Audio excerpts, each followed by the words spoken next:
നിയമം 21ാം നൂറ്റാണ്ടിലെ ആളുകൾ അനുസരിക്കണമെന്ന് പറയുന്നതിൽ എന്താണ് പ്രസക്തി എന്നതാണ് ചോദ്യം. ഈ ചോദ്യത്തിന് രണ്ട് വശങ്ങളുണ്ട്. ഒന്ന്, ഇസ്ലാം മുഹമ്മദ് നബി സല്ലല്ലാഹു അലൈഹി വസല്ലം കൊണ്ടുവന്നതാണോ അല്ലയോ? രണ്ട്, ഇസ്ലാമിക നിയമങ്ങളുടെ പ്രസക്തി. 40ാം വയസ്സുവരെ ചരിത്രമോ ശാസ്ത്രമോ സാഹിത്യമോ നിയമമോ ചരിത്രമോ ഒന്നും പഠിച്ചിട്ടില്ലാത്ത വ്യക്തി 40ാം വയസ്സിൽ ഹീറ ഗുഹയിൽ നിന്നും പുറത്തു വന്ന ശേഷം അന്നത്തെ അറബി സാഹിത്യകാരന്മാരെ അമ്പരപ്പിക്കുന്ന രീതിയിലുള്ള അറബി സാഹിത്യത്തിൽ സംസാരിക്കുന്നു. ഭ്രൂണശാസ്ത്രത്തെ സംബന്ധിച്ച് യാതൊന്നും അറിയാത്ത വ്യക്തി, നഗ്നനേത്രങ്ങൾ കൊണ്ട് കാണുവാൻ സാധിക്കാത്ത ബീജത്തെയും അണ്ടത്തെയും, ബീജവും അണ്ടവും കൂടിച്ചേർന്നുള്ള സിക്താണ്ഡത്തെയും സിക്താണ്ഡം വിഭജിച്ചുണ്ടാകുന്ന അടിസ്ഥാന കോശങ്ങളെയും സംബന്ധിച്ച് പറയുന്നു. ശാസ്ത്രവിജ്ഞാനം നാലരികത്തുകൂടി പോയിട്ടില്ലാത്ത വ്യക്തി പ്രപഞ്ചത്തെയും പ്രപഞ്ചത്തിന്റെ ആരംഭത്തെയും പരമാണുവിനെയും ഗുരുത്വാകർഷണ ശക്തിയെയും എല്ലാം സംബന്ധിച്ച് പറയുന്നു. സാഗരങ്ങളുടെ ആഴങ്ങളിലുള്ള അഗാധമായ അന്ധകാരത്തെ സംബന്ധിച്ച് പറയുന്നു. നിയമം പഠിച്ചിട്ടില്ലാത്ത വ്യക്തി മനുഷ്യ സമത്വം, നിയമത്തിന്റെ മുൻപിലുള്ള സമത്വം, അങ്ങനെ ഒട്ടേറെ നിയമങ്ങളെ സംബന്ധിച്ച് പറയുകയും 1948 ഐക്യരാഷ്ട്രസഭ universal declaration of human rights, മനുഷ്യാവകാശങ്ങളുടെ സാർവദേശിക പ്രഖ്യാപനത്തിലൂടെ ഇതെല്ലാം അനശ്വര നിയമങ്ങളായിട്ട് അംഗീകരിക്കുകയും ചെയ്യുന്നു. താൻ ഈ ഭൂമിയിൽ വന്ന് പിറക്കുന്നതിനും നൂറ്റാണ്ടുകൾക്ക് മുൻപ് മൺമറഞ്ഞുപോയ പട്ടണങ്ങളെ സംബന്ധിച്ച് അദ്ദേഹം പറയുകയും ഈ പട്ടണങ്ങളെ സംബന്ധിച്ചുള്ള സൂചനകൾ നൂറ്റാണ്ടുകൾക്ക് ശേഷം സാറ്റലൈറ്റിലൂടെ ലഭിക്കുന്നു. അദ്ദേഹം ഈ ഭൂമിയിൽ വരുന്നതിനും നൂറ്റാണ്ടുകൾക്ക് മുൻപ് ചെങ്കടലിൽ മുങ്ങിമരിച്ച ഫിർഔൻ എന്ന ക്രൂരനായ ഏകാധിപതിയായ ഭരണാധികാരിയുടെ മൃതശരീരം വരും തലമുറകൾക്ക് ഒരു ദൃഷ്ടാന്തമായി സൂക്ഷിച്ചു വെച്ചിരിക്കുന്നുവെന്ന് അദ്ദേഹം പറയുകയും നൂറ്റാണ്ടുകൾക്ക് ശേഷം അത് കിങ്സ് വാലിയിൽ നിന്നും കണ്ടെത്തുകയും ചെയ്യുന്നു. നാം എന്ത് മനസ്സിലാക്കണം? ഈ വ്യക്തി പറയുന്നത് ഇന്നഹു ലതൻസീലു റബ്ബിൽ ആലമീൻ, ഇത് ലോകങ്ങളുടെ നാഥനായ രക്ഷിതാവിൽ നിന്നും അവതീർണമായ ഗ്രന്ഥമാണ് എന്ന്. ഈ മനുഷ്യൻ ജീവിതത്തിൽ ഒരിക്കൽ പോലും കളവ് പറഞ്ഞിട്ടില്ല എന്ന് ശത്രുക്കൾ പോലും പറയുമ്പോൾ, അന്നത്തെ ലോകമഹാശക്തിയായ റോമിലെ ഹെറാക്ലിയസിന്റെ പ്രൗഢഗംഭീരമായ കൊട്ടാരത്തിലേക്ക് പ്രവാചകന്റെ കഠിന ശത്രുവായ അബൂ സുഫിയാനെ വിളിച്ചു വരുത്തിക്കൊണ്ട് ആ ചക്രവർത്തി ചോദിക്കുന്ന ഒരു ചോദ്യമുണ്ട്, മുഹമ്മദിന്റെ സ്വഭാവം എന്തായിരുന്നുവെന്ന്. അപ്പോൾ അബൂ സുഫിയാൻ സമർപ്പിച്ച സാക്ഷ്യപത്രം എന്തായിരുന്നു? മുഹമ്മദ് ഒരിക്കൽ പോലും കളവ് പറഞ്ഞിട്ടില്ല, കരാർ ലംഘനം നടത്തിയിട്ടില്ല.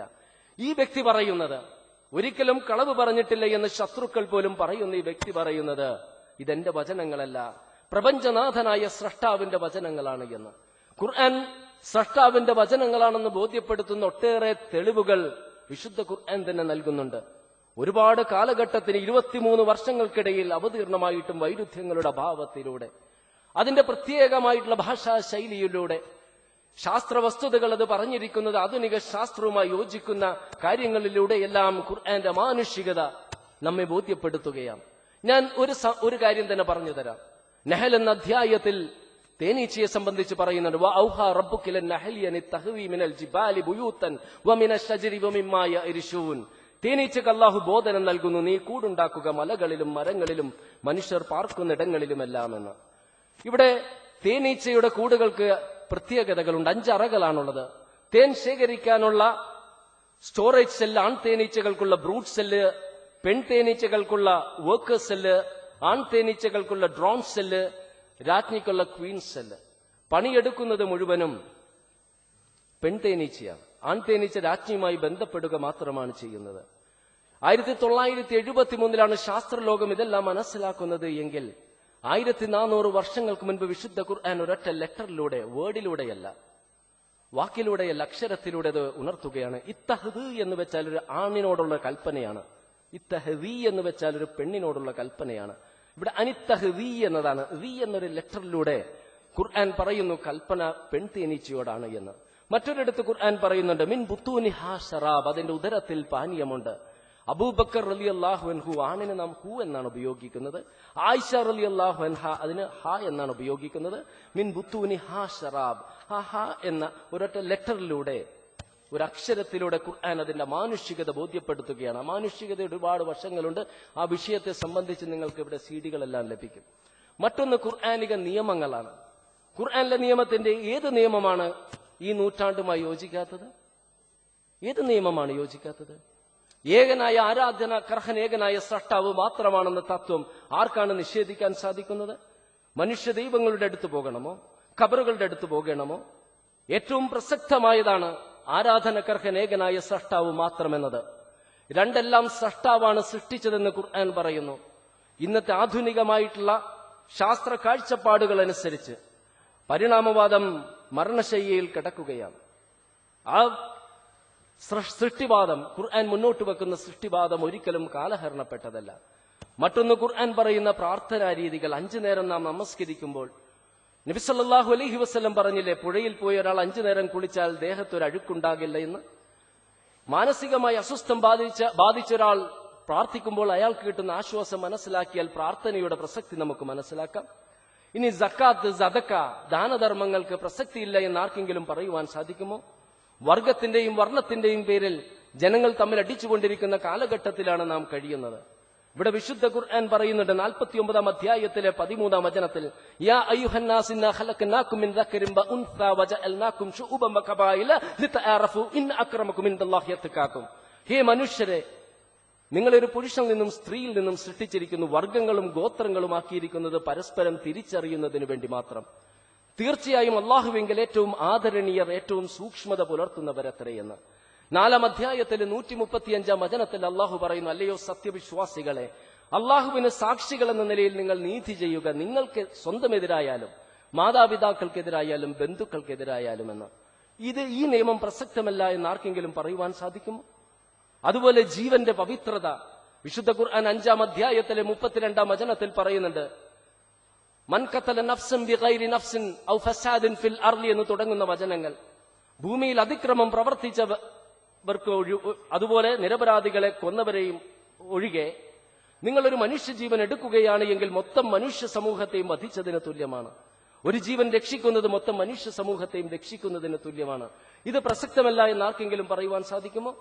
ഒരു ജനതയോടുള്ള വെറുപ്പ്, അവരോട് അതിക്രമം കാണിക്കാൻ നിങ്ങളെ പ്രേരിപ്പിക്കരുത് എന്ന 5-ാം അധ്യായത്തിൽ 8-ാം വചനം പ്രസക്തമല്ല എന്ന് ആർക്കെങ്കിലും പറയുവാൻ സാധിക്കുമോ?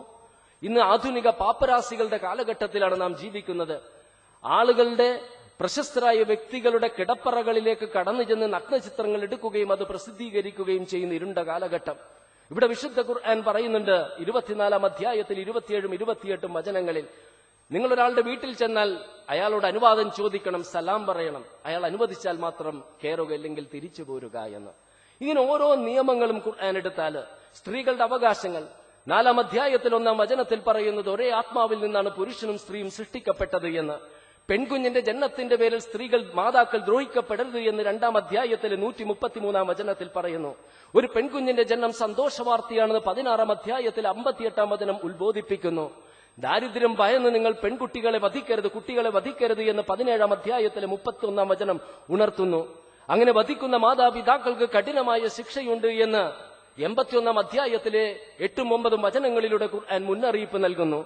തൊഴിലെടുക്കാനും തൊഴിലിലൂടെ സമ്പാദിച്ച് സമ്പാദ്യം സ്വതന്ത്രമായി കൈകാര്യം ചെയ്യുവാൻ സ്ത്രീകൾക്ക് അവകാശമുണ്ട് എന്ന് 4-ാം അധ്യായത്തിലെ 32-ാം വചനത്തിലൂടെയും, അനന്തരാവകാശത്തിന് സ്ത്രീകൾക്ക് അവകാശമുണ്ട് എന്ന് 4-ാം അധ്യായത്തിലെ 7-ാം വചനത്തിലൂടെയും, വിവാഹ സമയത്ത് പുരുഷൻ വിവാഹമൂല്യം സ്ത്രീക്കാണ് നൽകേണ്ടതെന്ന് 4-ാം അധ്യായത്തിലെ 4-ാം വചനത്തിലൂടെയും, വിവാഹാലോചന സ്വീകരിക്കുവാനും തിരസ്കരിക്കുവാനും സ്ത്രീകൾക്ക് അവകാശമുണ്ട് എന്ന് 4-ാം അധ്യായത്തിലെ 19-ാം വചനത്തിലൂടെയും, പെൺകുട്ടികൾക്ക് ഭാര്യ എന്ന നിലയിൽ ഉത്തരവാദിത്തങ്ങളോടൊപ്പം അവകാശങ്ങളുമുണ്ട് എന്ന് 2-ാം അധ്യായത്തിൽ 228-ാം വചനത്തിലൂടെയും, വിവാഹമോചനത്തിന് സ്ത്രീകൾക്ക് അവകാശമുണ്ട് എന്ന് 2-ാം അധ്യായത്തിലെ 228-ഉം അതുപോലെ 4-ാം അധ്യായത്തിലെ 129-ഉം വചനങ്ങളിലൂടെയും, മാതാവെന്ന നിലയിൽ പിതാവിനേക്കാൾ ഉന്നതമായ സ്ഥാനമാണ് മാതാവിനുള്ളതെന്നും മരണാനന്തരം അല്ലാഹുവിങ്കൽ പ്രതിഫലം ലഭിക്കാൻ സ്ത്രീകൾക്ക് അവകാശമുണ്ടെന്നും പാപമോചനത്തിന് അർഹതയുണ്ടെന്നെല്ലാം